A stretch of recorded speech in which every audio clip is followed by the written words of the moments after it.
शुरू करते हैं मंगलाचरण।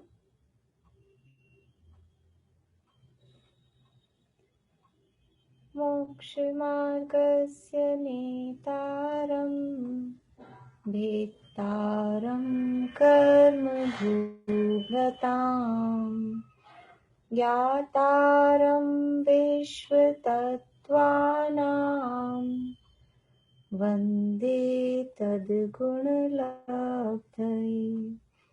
वन्दे तद्गुणलब्धये।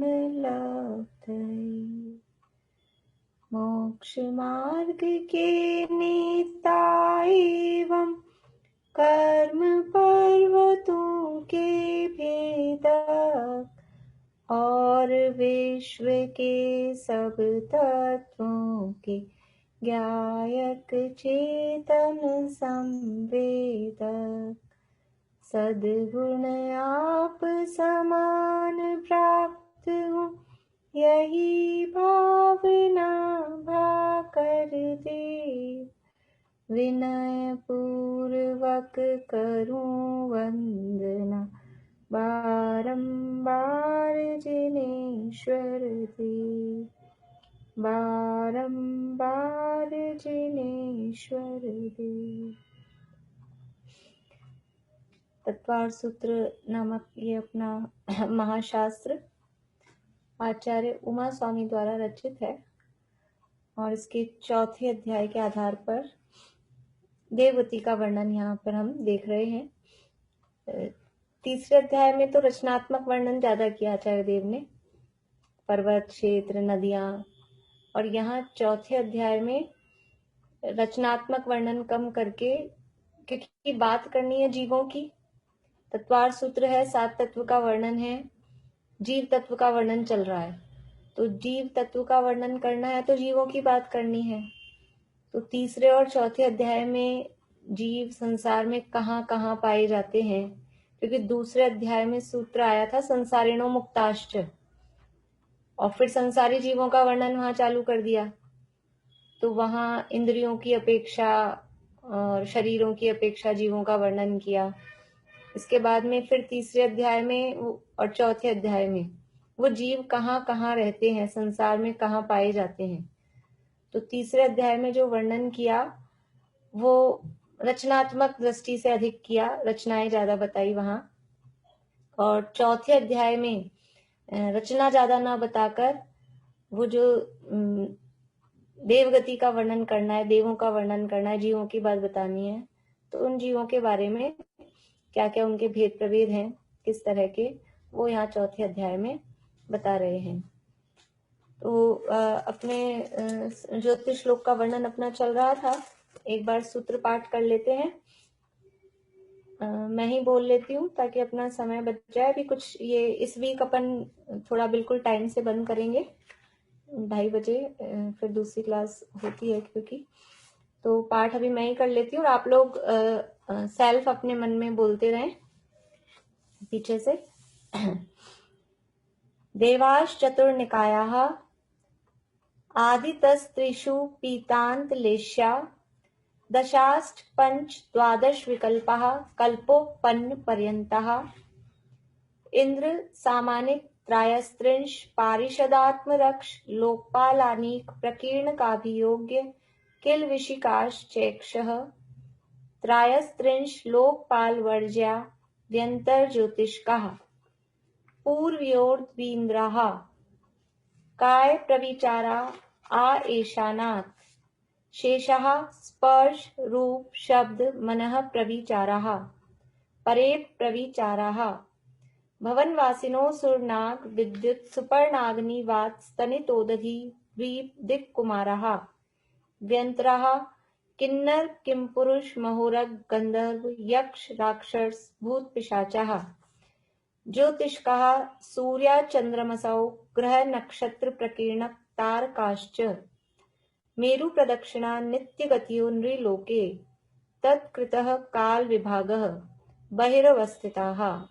ये 15 सूत्रों की चर्चा ही यहाँ तक की अपनी चल रही है, इतने ही अपन पाठ करेंगे। एक तो बात जो अपनी लास्ट क्लास हुई थी उसमें शायद गलती से यानी ऐसा मेरे मुंह से निकला कि सूर्य में उद्योत मैंने शायद बोल दिया था, लेकिन ध्यान रखना आप लोग, सूर्य के विमान में आतप नाम कर्म का उदय है और चंद्रमा के विमान में उद्योत का। कभी कभी वो बोलने में गलत हो जाती है, एक से शब्द होते हैं, तो वो आप लोगों को ध्यान रखना है हमेशा के लिए। सूर्य में आतप, आतप यानी गर्मी। सूर्य के जो विमान है, सूर्य के विमान में जो पृथ्वी का एक जीव है, क्योंकि जो सूर्य का विमान है वो सूर्य का विमान बना हुआ है रत्नों का।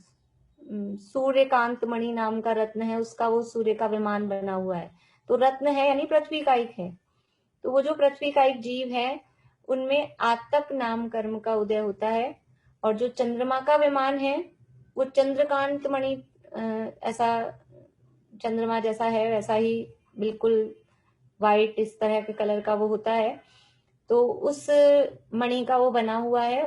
तो उसमें जो पृथ्वी का एक जीव है उनमें उद्योत नाम कर्म का उदय होता है।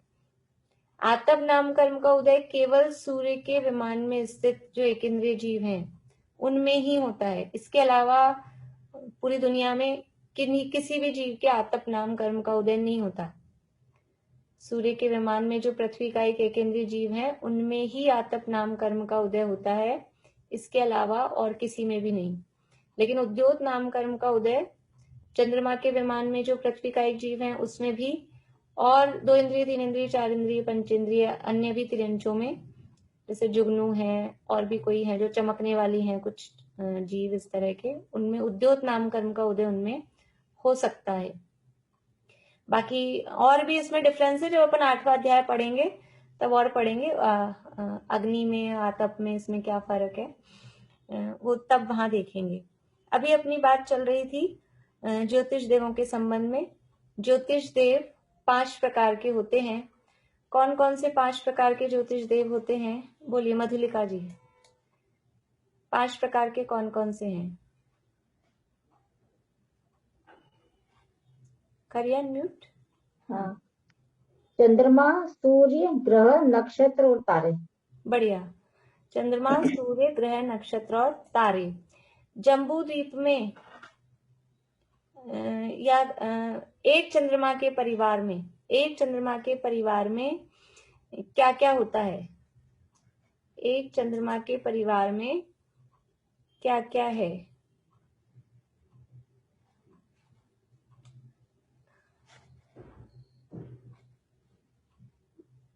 कौन बता रहे हैं? बोलिए रेणु जी लुहाड़िया। एक चंद्रमा के परिवार में एक सूर्य, प्रतिन्द्र, 88 ग्रह, 28 नक्षत्र और 66,975 कोड़ा कोड़ी तारे। बढ़िया, बहुत अच्छा। एक चंद्रमा के परिवार में चंद्रमा है, वो तो इंद्र है ही। इसके अलावा सूर्य, प्रतिन्द्र, 88 ग्रह, 28 नक्षत्र और 66,975 कोड़ा कोड़ी तारे। ऐसे जम्बू द्वीप में 2 सूर्य और 2 चंद्रमा हैं। तो अभी हम जो इनकी देख रहे हैं गमन वगैरह आज हम देखेंगे, तो मुख्य रूप से जम्बू द्वीप के हिसाब से हम देख रहे हैं। अन्य द्वीपों में सूर्य चंद्रमा का ज्यादा वर्णन देखने में नहीं मिलता है जितने अपने को पढ़ने में आए हैं शास्त्र। जम्बू द्वीप का ही मुख्य रूप से वर्णन उसमें मिलता है। अन्य द्वीपों का भी उसी तरह से समझ लेना चाहिए जैसा जम्बू द्वीप में है। ढाई द्वीप में बाकी जो विजय मेरु के चारों तरफ, अचल मेरु के चारों तरफ वो प्रदक्षिणा देते हैं, तो उनका भी उसी हिसाब से, पर वो प्रपोर्शन में फर्क पड़ जाएगा दूरी वगैरह में, क्योंकि वहाँ एरिया बड़ा बड़ा है, तो उसमें वहाँ जो कैलकुलेशन है उसमें फर्क पड़ेगा, बाकी तरीका सबका सेम रहेगा। तो एक चीज और अपनी उस दिन इनकम्प्लीट थी, वो आप पहले कंप्लीट कर लीजिए। ये वाहन देव लिखने थे ना, वाहन देव सबके नहीं लिखे थे शायद।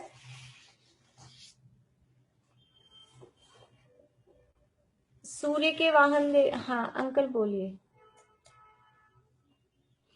जम्बूद्वीप में फिर 2 चंद्रमा नहीं होंगे क्या? सॉरी, फिर से बोलिए। जम्बूद्वीप में 2 चंद्रमा हो जाएंगे ना? 2 चंद्रमा 2 सूर्य। हाँ, 2 चंद्रमा 2 सूर्य। तो 2 के हिसाब से आएगी सारी गणित तो। हाँ, मतलब अगर संख्या अपन देखेंगे कि जम्बूद्वीप में कितने तारे हैं तो डबल करेंगे। एक दिन अपन ने देखा था जम्बूद्वीप में कितने नक्षत्र हैं, कितने ग्रह हैं, तो वो डबल हो जाएंगे। कि आपने द्वीप की बात की थी, तो जम्बू द्वीप में तो फिर वो सारे ही डबल डबल डबल डबल होंगे ना। एक बार जम्बू द्वीप का बता दीजिए। 2 चंद्रमा, 2 सूर्य, 1 पृथ्वी ग्रह, 56 हाँ, नक्षत्र।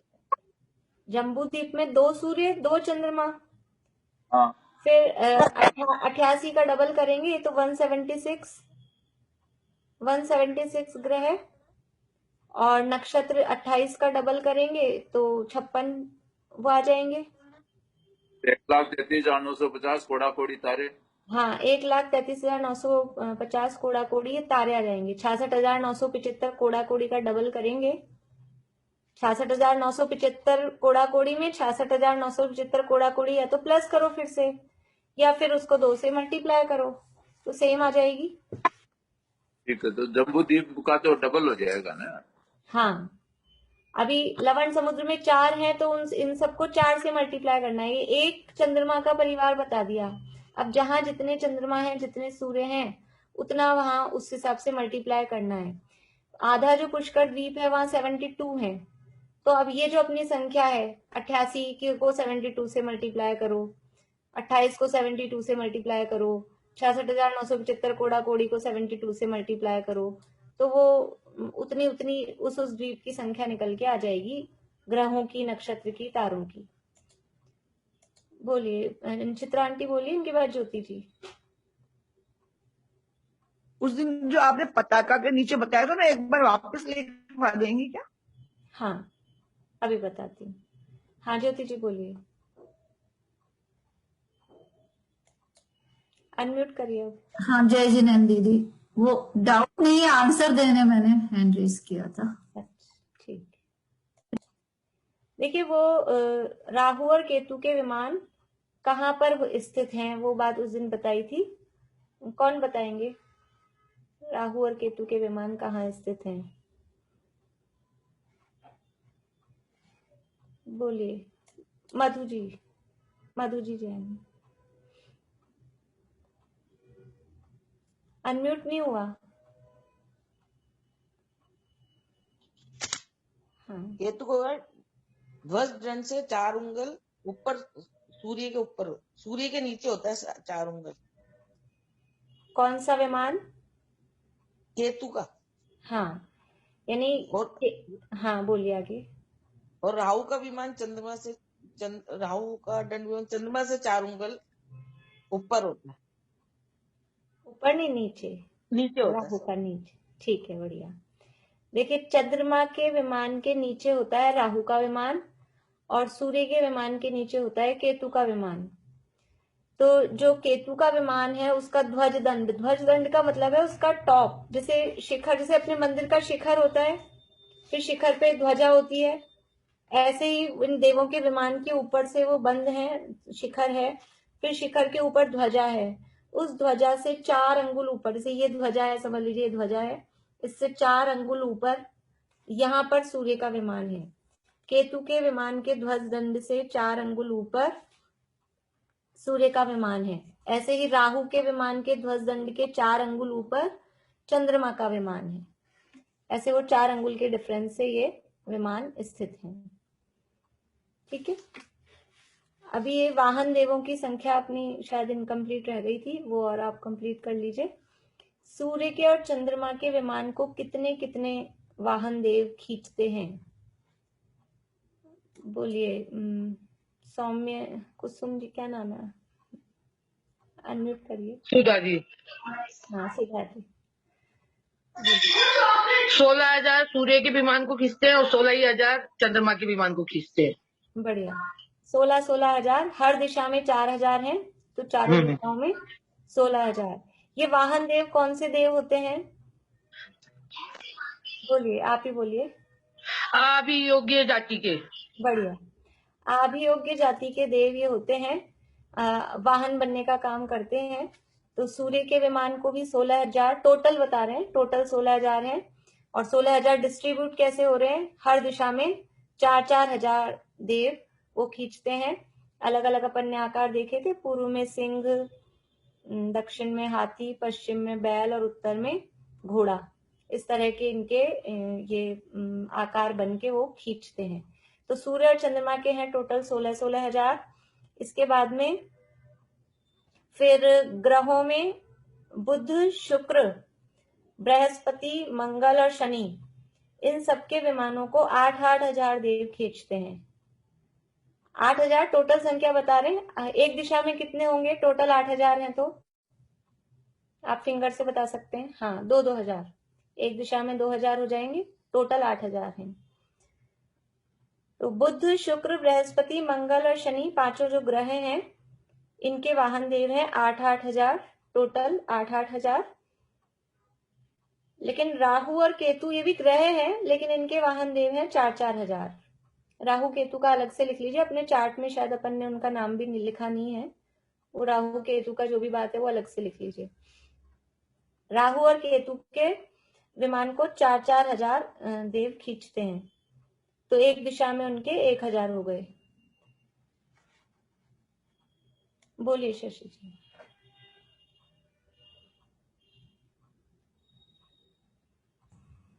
मैं ये पूछी थी कि इनको भी यही उन्हीं जाति के देव खींचते हैं ना, अभियोग जाति के?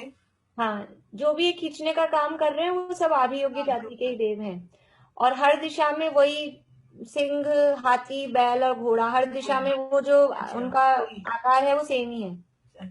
सभी का, ग्रहों का भी, नक्षत्रों के भी, जो भी वाहन जाति के देव हैं, हर दिशा में उसी आकार के बन के वो खींचते हैं। तो ये हो गए ग्रहों की बात। अब है नक्षत्रों के 4,000, नक्षत्र के भी हैं वाहन देव 4,000, यानी एक एक दिशा में 1-1 हजार।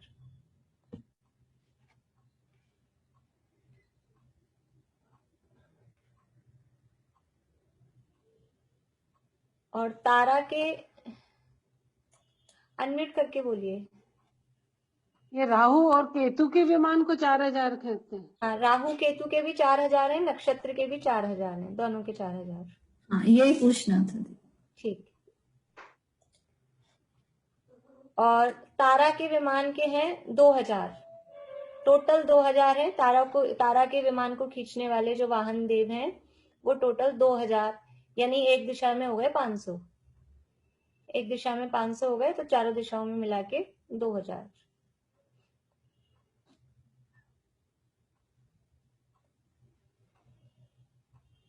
राहु और केतु का आपको मैंने साइज बता दिया था, कितना है? कुछ कम 1 योजन, मतलब लगभग 1 योजन है। 1 योजन से कुछ पॉइंट्स कम है, तो लगभग 1 योजन या कुछ कम 1 योजन उनका साइज है। और इनका जो कलर है वो कलर काला है। राहु और केतु के विमानों का कलर काला है, बाकी सारे विमानों का कलर और ये सब अपना हो ही गया था। सूर्य और चंद्रमा में 12-12 हजार वो किरणें हैं। किरणों की बात भी शायद बता दी थी मैंने, नहीं बताई? लिख लीजिए, सूर्य की किरणें भी 12,000 और चंद्रमा की किरणें भी 12,000 हैं। सूर्य की उष्ण रूप है 12,000 किरणें, और चंद्रमा की शीतल रूप है। हो गया था शायद, हाँ, वो एब्सेंट होंगे शायद जो मना कर रहे हैं। और इसके अलावा जो शुक्र का विमान है, शुक्र के विमान में 2,500, 2,500 ये शुक्र के विमान की तीक्ष्ण किरणें हैं। बाकी जितने भी जो ज्योतिष देवों के विमान हैं उन सब में, उनकी संख्या नहीं बताई है, उन सब में मंद प्रकाश वाली किरणें होती हैं, इतना बताया गया है।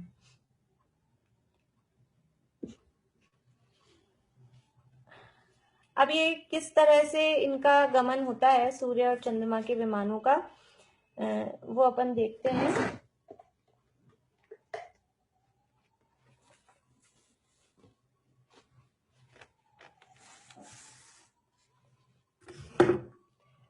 देखिए, ये अपन ने एक सामान्य बात देख ली थी कि सूर्य और चंद्रमा जो भी ज्योतिष देव हैं वो जो गमन करते हैं सुमेरु पर्वत से, वो सुमेरु पर्वत से कितने योजन दूर रहकर गमन, यानी ज्योतिष देवों का गमन स्टार्ट होता है। ये सुमेरु पर्वत है, तो इसके बिल्कुल टच होके गमन नहीं करते, इससे कुछ दूरी पे फिर वो उसकी प्रदक्षिणा लगाते हैं। तो कितनी दूरी पर लगाते हैं? तो कम से कम भी कोई ज्योतिष देव का विमान है तो कितनी दूरी पर हो रहेगा कम से कम? बोलिए ज्योति जी, अनम्यूट करिए। 1121 योजन दूरी पर। हाँ, 1121 योजन दूरी पर मिनिमम कोई सा भी विमान हो, जो भी सबसे निकट वाला है वो कम से कम भी 1121 योजन, जहाँ ये सुमेरु पर्वत है इससे समझ लीजिए यहाँ तक 1121 योजन होते हैं, पूरी उंगली जितना, तो इतना दूर पे फिर यहाँ से वो ऐसा गमन करेगा। तो ये तो एक सामान्य बताया। सूर्य कितनी दूर गमन करता है, सूर्य का अपने को देखना है। ये सुमेरु पर्वत है, सूर्य के गमन की गलियां होती हैं। ये सुमेरु पर्वत है और ये जम्बूद्वीप है और ये लवण समुद्र है। सूर्य के गमन की गलियां होती हैं, यानी पूरा उसके पथ बने हुए होते हैं। ऐसे ही नहीं जहां कहीं भी, जैसे आकाश में हवाई जहाज उड़ता है तो उनके भी वे बने होते हैं, ऐसे नहीं कहीं भी किधर भी चले जाए, ऐसे ही सूर्य भी गमन करता है तो उसका वे बना हुआ है, उसकी गलियां हैं। बोली चित्रा आंटी? तो वो वहां उस हिसाब से गमन करता है। चित्रा आंटी आपको पूछना है कुछ? हाँ नहीं, बोलिए। वो सूर्य की दूरी बता रही हूँ मैं तो, 800 नहीं योजन। तो अभी मैं बताऊंगी, फिर आप बताना बाद में। अभी मैं बताती हूँ। चलिए, तो ये सूर्य के गमन की गलियां हैं। कितनी गलियां हैं सूर्य के गमन की? 184 गलियां हैं। 184 गलियां हैं सूर्य के गमन की। और ये जो 184 गलियां हैं, ये 184 गलियों में से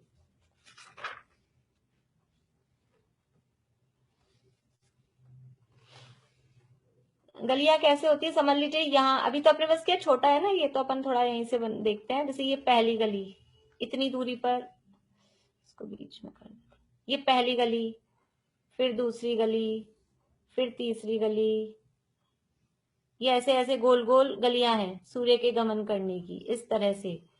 तो टोटल कितनी गलियां हैं? 184, 184 गलियां हैं। और ये जैसे एक गली अपन ने बनाई, ये जो अपन ने लाइन बनाई है ब्लैक कलर की जो दिख रही है, ये तो है गली। और बीच में जो व्हाइट बोर्ड का खालीपन दिख रहा है वो उसका गैप है वास्तव में। ये दूसरी गली ब्लैक कलर वाली है, वो गली है और बीच में गैप है। ऐसा ही एक्चुअल में है, यानी एक गली से दूसरी गली के बीच में गैप भी है। सूर्य के गमन की 184 गलियां हैं और इनके बीच बीच में गैप है। तो 184 गलियां होंगी, तो गैप कितना होगा बता सकते हैं कोई? गैप कितने बनेंगे? बोलिए आयुषी जी। भाभी 185। नहीं 185 नहीं। हाँ अंकल बताइए, अनम्यूट करिए अंकल। 1,00,000 minus 1121 divided by 184।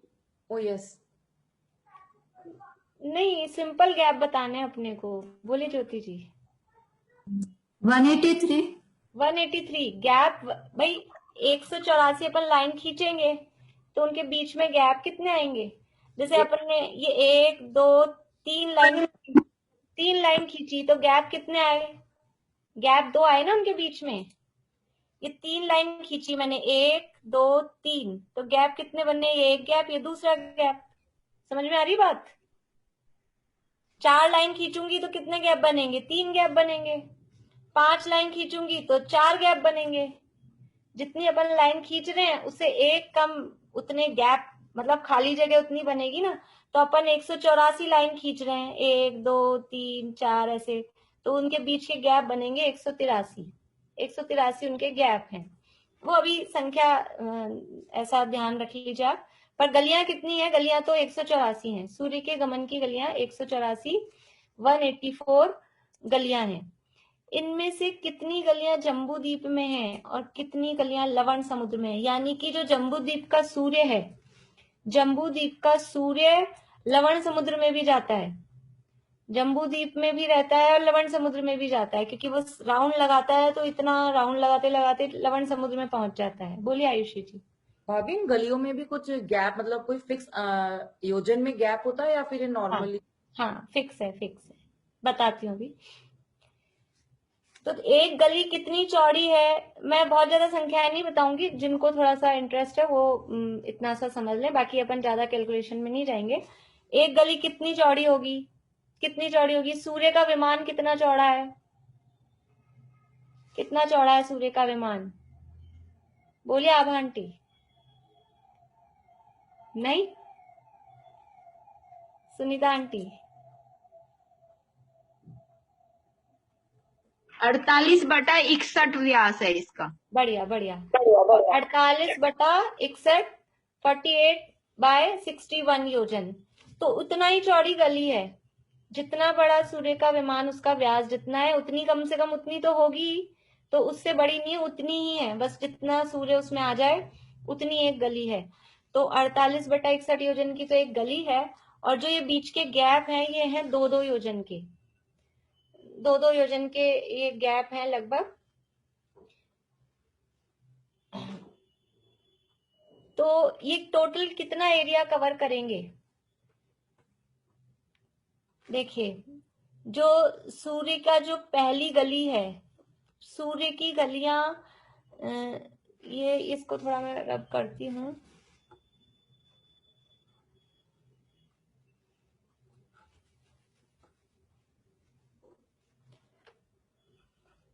ये अपना जम्बूद्वीप की बाउंड्री है और ये लवण समुद्र है। ये जम्बूद्वीप की बाउंड्री है और ये लवण समुद्र की बाउंड्री है। तो जम्बूद्वीप में तो इन 184 में से केवल 65 गलियां जम्बूद्वीप में है। 65 गलियां जम्बूद्वीप में है, और बाकी कितनी बच रही हैं? वो सारी की सारी हैं लवण समुद्र में। 119 है लवण समुद्र में।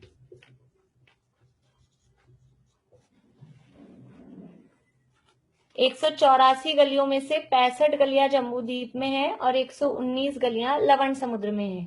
तो पहली गली किस जगह है? ये जम्बूद्वीप की बाउंड्री है। इस बाउंड्री से 180 योजन इधर अंदर चलेंगे।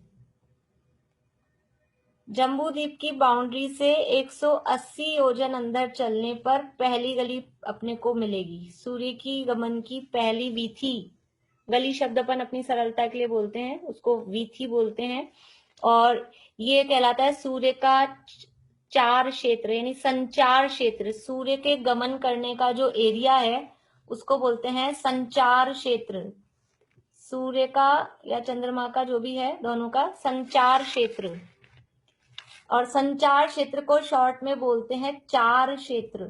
चार मतलब 4 नहीं है, चार मतलब ये गमन करने वाला चार, इस संचार में से 4 लेके चार क्षेत्र बोलते हैं। आप शास्त्र पढ़ेंगे जब कभी अपने बड़े तिलोय पन्नति तिलोकसार वगैरह, तो उसमें ये शब्द आपको मिलेगा, सूर्य का चार क्षेत्र या संचार क्षेत्र और वीथियां, ऐसे शब्द आपको उसमें मिलेंगे। तो जम्बूद्वीप की परिधि ये बाउंड्री, ठीक है, लास्ट वाली जो बाउंड्री है, जम्बूद्वीप की परिधि से 180 योजन अंदर चलेंगे तो सूर्य की गमन की पहली वीथी है। यानी सुमेरु पर्वत से कितनी दूर है, ये आप लोगों को कैलकुलेट करके रखना है। कल कर सकते हैं कुछ लोग कर लेंगे जरूर, जो लोग करेंगे उनके लिए मैं छोड़ती हूँ। 3-4 लोग तो हैं ही कम से कम। मीनू दी हैं, अंकल हैं, ज्योति जी हैं, आयुषी जी, प्रीति, ये लोग करेंगे शायद। हाँ बोलिए सुधा जी। 48,080। अभी नहीं, कल करेंगे, कल। आपको बताना भी पड़ेगा कैसे निकल के आया है, ठीक है। थोड़ा सा मैं अभी आपको आइडिया दूंगी, फिर आप निकाल सकेंगे, इतना कुछ कठिन नहीं पड़ेगा। ये जम्बूद्वीप की बाउंड्री से 180 योजन अंदर जाने पर टोटल जम्बूद्वीप कितना बड़ा है वो अपने को देखना पड़ेगा। जम्बूद्वीप कितना बड़ा है टोटल, ठीक है, 1 लाख योजन का जम्बूद्वीप है। उसमें से सुमेरु पर्वत का जो एरिया है, सुमेरु पर्वत का एरिया छोड़कर फिर कितनी दूर पड़ रहा है, उसमें से 180 माइनस करेंगे, उसको 2 से डिवाइड करेंगे। समझ में आ रही बात? 1 लाख योजन का जम्बू द्वीप है, 1 लाख योजन में से 180 माइनस कर दो इधर, 180 इधर, क्योंकि गली ऐसे बनेगी ना गोल, ये ऐसा गोल बनेगी, तो 180 इधर भी है, 180 इधर भी है। तो पहली गली कहाँ बनेगी, तो अपन एक साइड की दूरी देखेंगे तो वो उस हिसाब से निकल के आ जाएगी। अभी कर लिया, हो गया? चलिए बोलिए ज्योति जी। दीदी ये बाउंड्री से जो है, नहीं इससे अपना क्या बोलते हैं, सुदर्शन मेरू से 25,820 योजन पे। 25,000? आपने जो 180 बताई है वो बाउंड्री से बताई है ना? बाउंड्री से 180 है, लेकिन सुमेरु पर्वत से कितना दूर है? अच्छा, मैंने उसको 2 बार डिवाइड। तसल्ली से आप लोग सोच के आराम से करना, अपन देखेंगे। मैंने 2। हाँ चलिए, अभी अपन आगे देखते हैं। तो ये पहली गली है जम्बू द्वीप में, बाउंड्री से लेके 180, यानी जम्बू द्वीप में सूर्य कितना घूमेगा, यानी जम्बू द्वीप में कितने योजन रहेगा, कि केवल ये 180 योजन। यहाँ ये पहली गली, फिर दूसरी, तीसरी, चौथी, पांचवी, ऐसे कितनी गलियां हैं जम्बू द्वीप में? 65 गलियां जम्बू द्वीप में है। इसके बाद की गलियां कहाँ जा रही है? वो सारी जा रही है लवण समुद्र में, और लवण समुद्र में कितना जा रहा है? 330 योजन, 330 योजन जा रहा है लवण समुद्र में। सूर्य ऊपर है और ऊपर घूमता घूमता घूमता, जम्बू द्वीप में तो इतनी दूरी से तो घूम रहा है यहाँ पे फर्स्ट, और घूमते घूमते वो पहुंच रहा है यहाँ तक लवण समुद्र में। और लवण समुद्र में ये लास्ट इसकी गली है, लास्ट गली है ये 184 नंबर की, ये पहले नंबर की गली और ये 184 नंबर की गली। टोटल इसका संचार क्षेत्र, टोटल चार क्षेत्र कितना हो गया है? 510 योजन। बोलिए वर्षा भाभी। एक बार आप लोग ऐसा करिए, समझ लीजिए। एक मिनट की क्वेश्चन पूछे, वहां पे लवण समुद्र में तो 2 सूरज अलग है ना? हाँ, लवण समुद्र के अलग ही, ये जम्बू द्वीप वाला ही लवण समुद्र में भी जा रहा है। वहां पे भी जाएगा ये? हाँ, वहां पे भी जा रहा है। जम्बू द्वीप वाले उदार हैं, अपने सूरज को उधर भी भेज रहे हैं। देखिए, ये जम्बू द्वीप का ही सूरज है जो लवण समुद्र में जा रहा है, और बाकी लवण समुद्र के सूर्य वो अलग हैं। ये जम्बू द्वीप वाला सूर्य ही, ये इनका संचार क्षेत्र है। ये इनका संचार क्षेत्र 800 योजन की ऊंचाई पर, ऐसे जम्बू द्वीप में भी है। जम्बू द्वीप में 180 योजन पे है और 180 योजन तक है, और लवण समुद्र में 330 योजन। जम्बू द्वीप की बाउंड्री से लेके लवण समुद्र में अंदर जाएंगे तो केवल 330 योजन। लवण समुद्र टोटल कितना है एक साइड में? 2 लाख योजन का, उसमें से 330 योजन तक ये जम्बू द्वीप वाला सूर्य उसमें गमन करता है।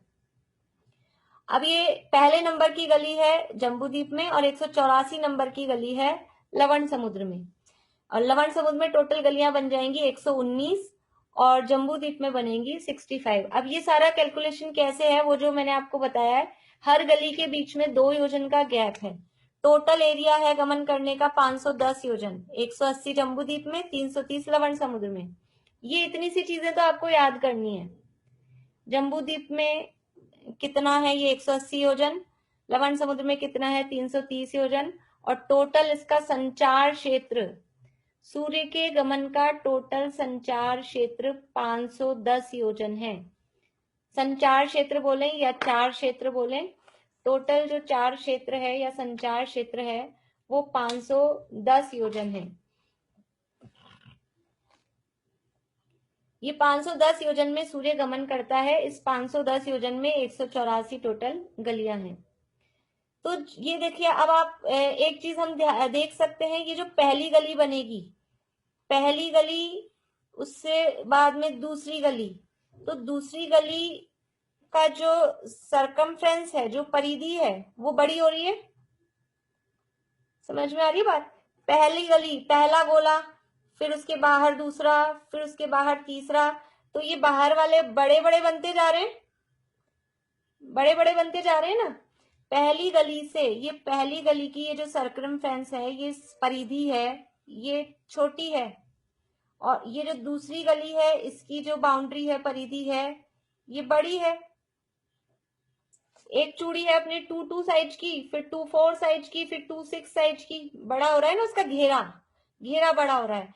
लेकिन ये एक घेरा कितने टाइम में पूरा करेगा? ये जो एक राउंड है, ये पूरे जम्बूद्वीप का एक राउंड, ये सूर्य कितने टाइम में पूरा करता है? तो एक सूर्य, ये एक जो घेरा है, कितना भी बड़ा हो, कितना भी बड़ा हो, एक घेरे को एक सूर्य 2 दिन में पूरा करता है। 2 दिन, 48 आवर्स। उसको शास्त्र की भाषा में बोलते हैं 60 मुहूर्त। 30 मुहूर्त का एक दिन होता है, तो शास्त्र में उसको 30 का दुगना 60 मुहूर्त। और अपनी भाषा में कहें तो 2 दिन या 48 आवर्स, 48 घंटे। एक दिन में 24 घंटे हैं, तो 48 घंटे में एक सूर्य ये पूरी एक परिक्रमा करता है। अभी कितनी छोटी हो तो भी, ये बाहर वाली सबसे लास्ट वाली इतनी बड़ी हो जाएगी तो भी 2 दिन में एक सूर्य इसको पूरा करेगा। ठीक है, एक दिन में पूरी नहीं कर सकता, 2 दिन में पूरा करता है। तो जब ये अंदर वाली गली में है, फर्स्ट गली में, तब ये जो पूरा करेगा 2 दिन में, तो इसकी स्पीड कैसी होगी? और जब ये लास्ट वाली गली में होगा, जब इसको पूरा करेगा 2 दिन में, तब इसकी स्पीड कैसी होगी? स्पीड में फर्क होगा, तभी बराबर कर सकेगा ना, इक्वल। दूरी तो है ज्यादा, टाइम अपने पास उतना ही है, तो स्पीड अपने को बढ़ानी पड़ेगी, तभी कोई काम हो सकेगा। बोलिए। हाँ, ये पहले वाले घेरे में तो धीरे धीरे चलेगा, लास्ट वाले घेरे में जल्दी जल्दी चलेगा। हाँ, बढ़िया। इसका मतलब क्या हुआ कि जब ये पहले वाला घेरा है, अंदर वाला, ये छोटा है, तो फिर उसकी स्पीड स्लो है। और जब बाहर वाले घेरे में पहुंचेगा, जैसे जैसे घेरा बड़ा होता जाएगा, वैसे वैसे स्पीड बढ़ानी पड़ेगी, स्पीड बढ़ेगी, क्योंकि अपने पास टाइम तो उतना ही है और अपने को जो टारगेट है वो बड़ा मिलता जा रहा है, अपने को एरिया ज्यादा कवर करना है, तो स्पीड बढ़ेगी। समझ में आ रही बात? अभी इससे हमको क्या समझ में आएगा? ठंड क्यों पड़ रही है और गर्मी क्यों पड़ती है? ठंड क्यों पड़ रही है कि जब ये सूर्य अंदर की यानी स्टार्टिंग की गलियों में है, प्रथम वीथी इसको बोलते हैं, प्रथम वीथी में जब सूर्य है, तो इसकी चाल बिल्कुल स्लो है, एकदम स्लो है। इसके चाल की उपमाएं भी दी गई है कि ये हाथी की चाल है, लास्ट वाली वीथी में शेर की चाल। शेर बहुत तेज चलता है, घोड़े से भी तेज शेर की स्पीड होती है। तो लास्ट वाली वीथी में शेर की स्पीड आ जाती है, फर्स्ट वाली वीथी में हाथी की स्पीड है, एकदम धीरे धीरे चलता है। तो ये धीरे धीरे चल रहा है और इसकी एक तो निकट है, अपना अपन यहाँ है जम्बूद्वीप में, ये भरत क्षेत्र है, ये भरत क्षेत्र है और अपन यहाँ पर है, तो ये यहाँ से नजदीक भी है और धीरे धीरे चल रहा है। तो धीरे चल रहा है यानी एक जगह रुक रुक के, स्लो स्पीड है तो अपन कह सकते हैं रुक रुक के चल रहा है, रुकता नहीं है यद्यपि, लेकिन ऐसा कुछ लग रहा है कि रुक रुक के। तो जब ये सूर्य अंदर वाली गलियों में होता है, स्टार्टिंग की गली में है, तब गर्मी लगती है, गर्मी पड़ती है, क्योंकि वो निकट होता है और स्पीड भी उसकी स्लो होती है, तो गर्मी रहती है। और जैसे जैसे सूर्य बाहर जाता है, दूर होता जाता है, ये जम्बूद्वीप से बाहर बाहर बाहर, वैसे वैसे उसकी स्पीड भी बढ़ रही है और ठंड बढ़ती जाती है, क्योंकि यहाँ भरत क्षेत्र से या कहीं जम्बूद्वीप से उसकी दूरी, वो दूरी बढ़ती जाती है और स्पीड बढ़ जाती है। देखो अभी धूप आ रही है ना बाहर, तो अपन ऐसे चलते फिरते रहो धूप में तो इतना नहीं लगता, और एक जगह खड़े हो जाओ, धूप में खड़े हैं तो एकदम तेज तपने लग जाती है। या गर्मी के दिनों में भी छत गर्म हो रही है धूप से, जमीन गर्म हो रही है, और अपन भाग के जाओ उस पे नंगे पांव, तो पैर इतने नहीं जलते, लेकिन वहां खड़े हो जाओ तो पैर जल जाते हैं। ऐसे ही सूर्य यहाँ बिल्कुल धीरे धीरे चल रहा है, तो यहाँ गर्मी लग रही है, और ये बाहर वाली जो बाउंड्री है उस पे उसकी स्पीड बहुत बढ़ गई है और अपने जम्बूद्वीप से उसकी दूरी भी बढ़ गई है। इसलिए जैसे जैसे सूर्य दूर होता जाता है, वो ठंड बढ़ती जाती है, या कहें उसका ताप कम होता जाता है, गर्मी कम होती जाती है। तो ये जब बाहर जाता है तो इसको कहते हैं दक्षिणायन। नाम सुने होंगे आपने, उत्तरायण और दक्षिणायन। बोलिए अंकल। 2 दिन के अंदर 184 चक्कर लगा लेता है क्या? कितने दिन में? दिन में पूरे सब सब विधियों में जाता है क्या 2 दिन में ही? 2 दिन में सब विधि नहीं, 2 दिन में एक ही विधि को कंप्लीट करने में, एक विधि में एक जगह से स्टार्ट करके वापस उस जगह पहुंचने में 2 दिन लगते हैं। ये पूरी गलियां कितने दिन में कंप्लीट करेगा वो भी अपन देखते हैं। देखिए अभी मैं थोड़ा सा फास्ट बता देती हूँ आपको, फिर अपन कल वापस ले लेंगे, नहीं समझ में आएगा तो आपको। देखिए अभी मैं ये बता रही थी, ये जब सुमेरु पर्वत से जब दूर दूर जाता है तो इसको बोलते हैं दक्षिणायन। सुमेरु पर्वत हमेशा उत्तर में कहा जाता है, जो कहीं भी खड़ा हो। ऐरावत क्षेत्र वालों के लिए भी सुमेरु पर्वत उत्तर में है, भरत क्षेत्र वालों के लिए भी सुमेरु पर्वत उत्तर में है। अपन यहां से देखेंगे तो अपने को ये उत्तर में ये दिख रहा है, अपन दक्षिण में दिख रहे हैं। समझ में आ रही बात? अपने लिए अपन यूं जम्बूद्वीप देखेंगे तो भरत क्षेत्र दक्षिण में है, सुमेरु पर्वत अपने उत्तर में है। तो अपन देखेंगे तो ऐसा लगेगा कि ऐरावत क्षेत्र वालों के लिए सुमेरु पर्वत दक्षिण में होगा, ऐसा ही लगेगा ना अपने को देखने में, क्योंकि अपने से उत्तर में, उत्तर दक्षिण समझ में आता है। चमेली आंटी आपको समझ में आ रहा है कि नहीं आ रहा है? चलिए अभी पूछती हूँ क्या नहीं आया, अभी 1 मिनट ये पूरा कर लूं। ये सुमेरु पर्वत है, जो भी कहीं भी होगा, ये चाहे पूर्व विदेह वाले लोग हों, चाहे पश्चिम विदेह वाले लोग हों, चाहे भरत क्षेत्र के हों, चाहे ऐरावत क्षेत्र के हों, हर जगह से सुमेरु पर्वत उनके उत्तर में ही कहा जाता है। यानी सुमेरु पर्वत के आधार पर दिशाएं, यानी अपने यहाँ तो सूर्य उगता है पूर्व से, तो अपने लिए पूर्व ये है, तो इनके लिए ये क्या है, इनके लिए भी ये पश्चिम है, इनके लिए पूर्व, जो जिसे अपन पश्चिम कह रहे हैं उनके लिए वो पूर्व हो जाता है। ऐसा आमने सामने में डिफरेंस पड़ता है। तो सुमेरु पर्वत हर जगह से उत्तर में है, ये बात समझिए। तो सुमेरु पर्वत तो है, ये दिशा है उत्तर, सुमेरु पर्वत जिधर है वो उत्तर। अभी सुमेरु पर्वत से दूर जा रहा है तो इसको बोलते हैं दक्षिण में जा रहा है, तो ये कह रहे हैं दक्षिणायन। ठीक है, अयन कहलाता है, 6 महीने का एक अयन होता है। थोड़ी सी ये तो चीजें अपने को स्कूल की पढ़ाई में भी पढ़ाते हैं, आजकल तो पढ़ाई चेंज हो गई है। ये चीजें ऋतु बताते हैं, 2-2 महीने की एक ऋतु होती है, 6 ऋतुएं भारत में। अब हम तो पढ़ते थे बचपन में, अब आजकल तो मालूम नहीं, पढ़ाते ही नहीं है। भारत में 6 ऋतुएं होती है, 2-2 महीने की एक ऋतु होती है, और 3 ऋतु का यानी 6 महीने का एक अयन होता है। 6 महीने का एक अयन होता है, तो ये 6 महीने तक सूर्य बाहर जा रहा है, इसमें लग रहे हैं 6 महीने, इसको कह रहे हैं दक्षिणायन। और फिर वापस जब बाहर से अंदर आता है तो इसको कहते हैं उत्तरायण। अभी 14 जनवरी से उत्तरायण शुरू होगा, अभी चल रहा है दक्षिणायन। इसकी बाकी पूरी जो ज्योतिष शास्त्र में जो चीजें ना, सारी अपने शास्त्रों में दी गई हैं, पर वो शब्द अपने को ऐसे लगते हैं, अभी कुछ लोगों के मुंह ऐसे हो रहे हैं कि समझ नहीं आ रहे शब्द। हाँ अंकल बोलिए। मेरा तो हो गया था वैसे तो। अच्छा ठीक है, लोअर हैंड कर देती हूँ। तो ये उत्तरायण दक्षिणायन क्या चीज है? जब सूर्य सुमेरु पर्वत से बाहर की तरफ जाता है, दूर जाता है, उसको कहते हैं दक्षिणायन। और जब सूर्य बाहर से सुमेरु पर्वत की तरफ आता है तो उसको कहते हैं उत्तरायण। फिर से बोल रही हूँ, जब सूर्य सुमेरु पर्वत से दूर जाता है, सुमेरु पर्वत से बाहर की तरफ जाता है, तब वो कहलाता है दक्षिणायन। और जब सूर्य बाहर से सुमेरु पर्वत की तरफ गमन करता है तब वो कहलाता है उत्तरायण। अब ये जो सूर्य के गमन की 184 गलियां हैं, 184 गलियां हैं, तो इनको 184 गलियों, पूरी पहली गली से 184वीं गली में पहुंचने में कितने दिन लगेंगे? पहली गली से 184 नंबर की गली में पहुंचने में कितने दिन लगेंगे? जिन लोगों ने पहले से पढ़ा हुआ है वो नहीं, जो लोग अभी पढ़ रहे हैं उनको कुछ समझ में आ रहा हो। हाँ चमेली आंटी बोलिए। 15 दिन।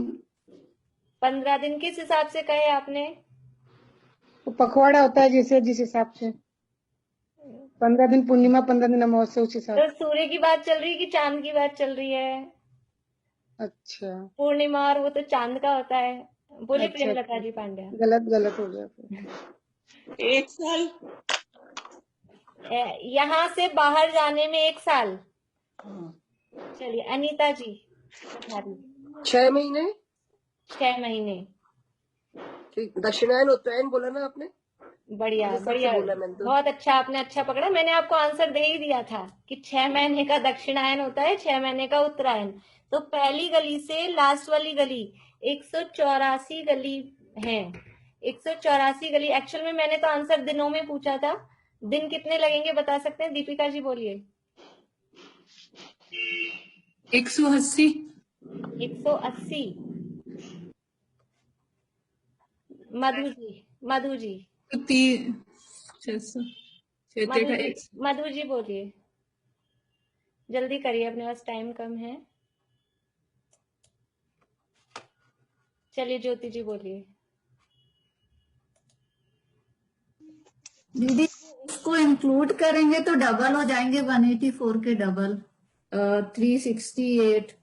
और नहीं, अगर उसको नहीं करेंगे तो 360। मैं पूछ रही हूँ पहली गली से 184 वाली गली तक पहुंचने में कितने दिन लगेंगे?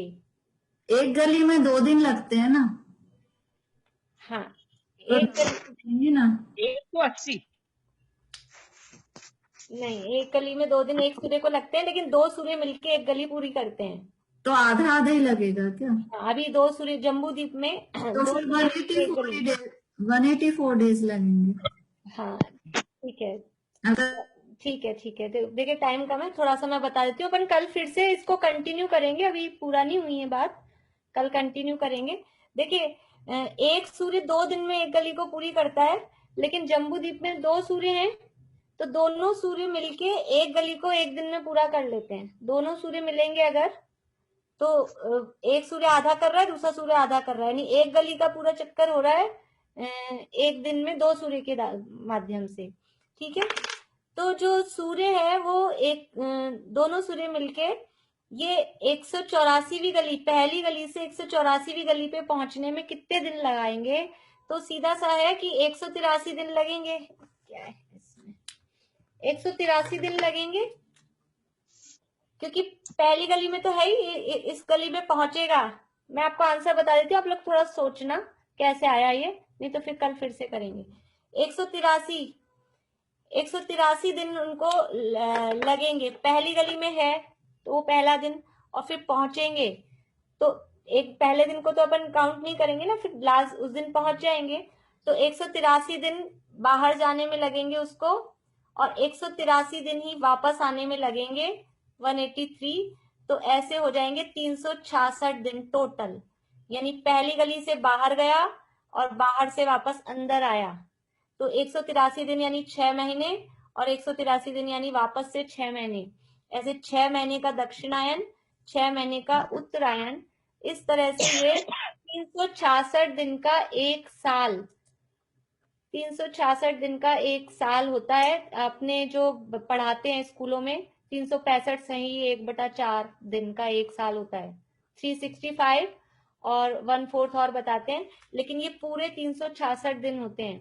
जो आप हिंदी महीनों में तिथियां वगैरह देखते हैं, कभी तिथि बढ़ जाती है कभी घट जाती है, ये सब तिथियों का बढ़ना घटना वो चांद के गमन के आधार पे, और ये जो ऋतुओं का बदलना, ऋतु बदल रही हैं दक्षिणायन और उत्तरायण के कारण, और वर्ष, ये जो इसमें लिखा है ना, ये इससे काल की गणना होती है, व्यवहार काल नापा जाता है। तो ये दिन कैसे हो रहा है, 30 मुहूर्त का एक दिन हो रहा है, फिर एक वर्ष हो रहा है, अयन हो रहा है, ये सब सूर्य के गमन के आधार पर ये सारी गणनाएं होती हैं। एक बस आपका प्रश्न लेके अभी पूरा करेंगे। आप लोगों के जो प्रश्न हैं आप लोग कल स्टार्टिंग में पूछ सकेंगे, जिनके भी अभी कुछ शंकाएं हों।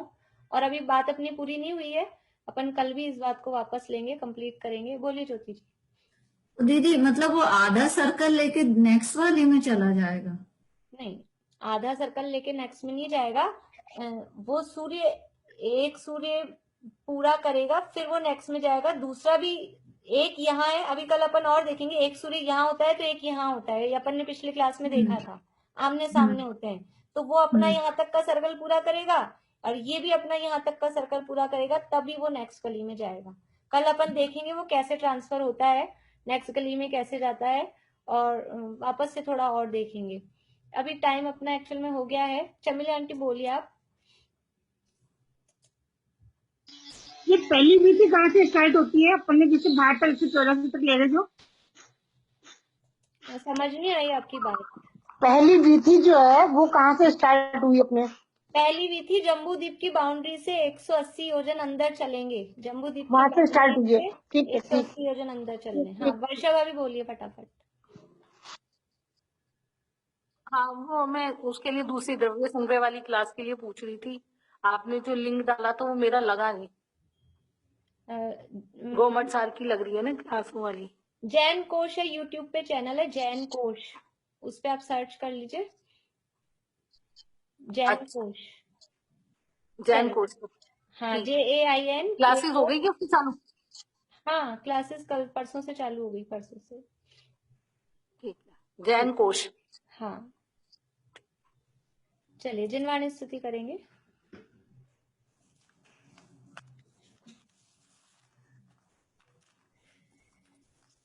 निज आत्मा के भान बिन सुख मान कर रति राग में सारा जगत नित जल रहा है वासना की आग में।